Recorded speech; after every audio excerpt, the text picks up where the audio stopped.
Tijuana, located in the Mexican state of Baja California, just across the U.S.-Mexican border from San Diego. Buenos dias from Tijuana, Mexico. My name is James Knott. The city is just waking up here, and we're going to spend the day finding out what this town is all about.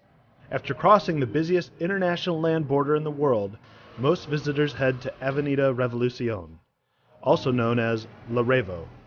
This main street is geared towards entertaining tourists with shopping, restaurants, partying, and much more. It's definitely worth feeling the energy of this famous avenue, but take your street smarts with you.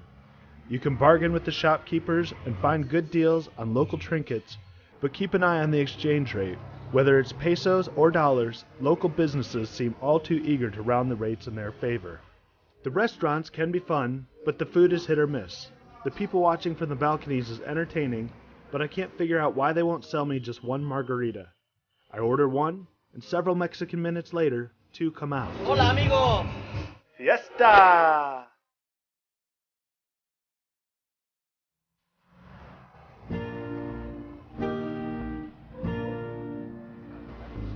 The area has lots of hotels for any budget.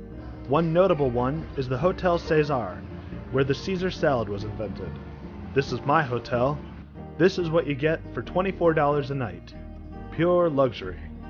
It's hard not to feel a little overwhelmed with the barrage of shopkeepers inviting you in and waiters and waitresses trying to gain your business as you walk down the street.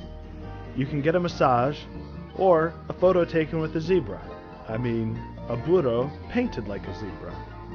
These places have one goal in common: to suck money out of your wallet or purse, so have fun, but be wary.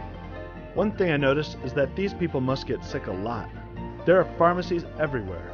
Discount pharmacy, super pharmacy, drug discounters, the list goes on. In actuality, these pharmacies are set up so that gringos can cross the border and buy cheap prescription drugs. The Tijuana Convention and Visitors Bureau proudly lists this as one of the many reasons to visit Tijuana. Tijuana rose to prominence during Prohibition in the U.S. as a place where Americans could go to legally drink and gamble. This tradition continues on today as the clubs on Larevo crank out music and offer up shots of tequila like it's water. The drinking age is 18, and on weekends the under 21 crowd crosses the border to party. The hardcore partiers might end up northwest of Revolucion, in the infamous Zona Norte. Street prostitution is legal in Tijuana, and in this red light district on Calle Coahuila, hundreds of prostitutes line the street. It was interesting to see, but the weight of their glances made me very uncomfortable. Too uncomfortable to videotape.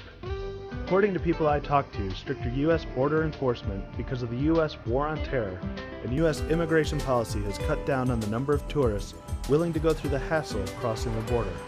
Because of this, business on Larevo has been down recently. Even though Larevo's main section is only 8 blocks long, it's the only impression that most visitors get.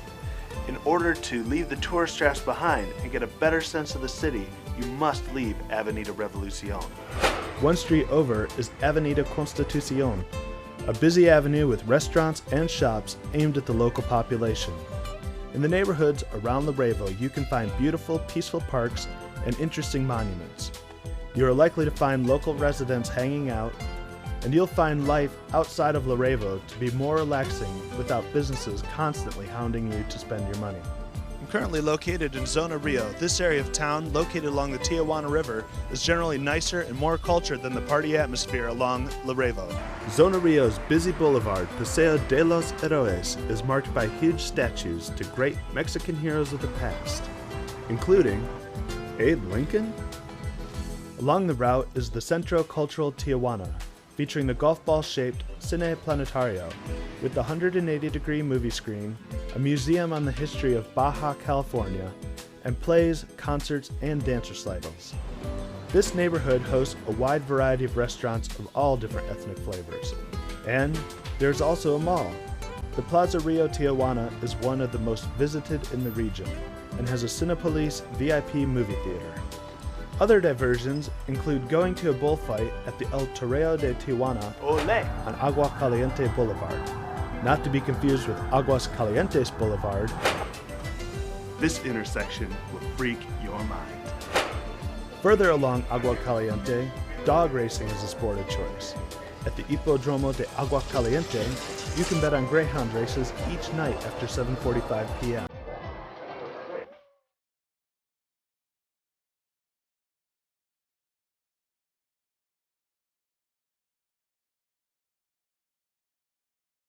Overall, Revolucion was enjoyable, but I recommend venturing out and seeing more of the city. There's so much more than I could cover in my short time there. Art, music, shopping, and culture. Even though Laredo is interesting to see, it's a shame that most visitors never get past that. Night has fallen on Revolucion. The shopkeepers are closing up, and the nightclubs are just kicking into full gear. I'm gonna go grab a margarita because my time here is almost up. Thanks for watching. I'm James Knott. Adios. Buenas noches!